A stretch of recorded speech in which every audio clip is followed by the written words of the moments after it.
ඈත කන්දේ ගසක් සිටුවමි මල් පිපේවි අවදහෝ එහි එමල් ඔබ හට පෙනී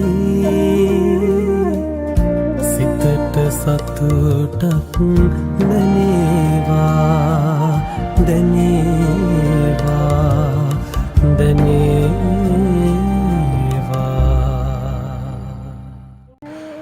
ඔව් අපි එතනින් අදට නවතින. සමහර විට මේ ගස ගැන කියන්නම ඔබ මෙහි ඇවිත් යාවිය හැකි. මහින්ද ප්‍රසාද් මස්සිමුල. මේ ගැන හරියටම කතාව දැනගන්න එන්න. මැයි මාර ප්‍රසංගය.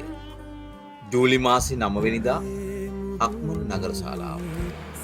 හරියටම සවස 3:30ට. කමක් නෑ ඒක කන්දට පෙනේවා පෙනේවා.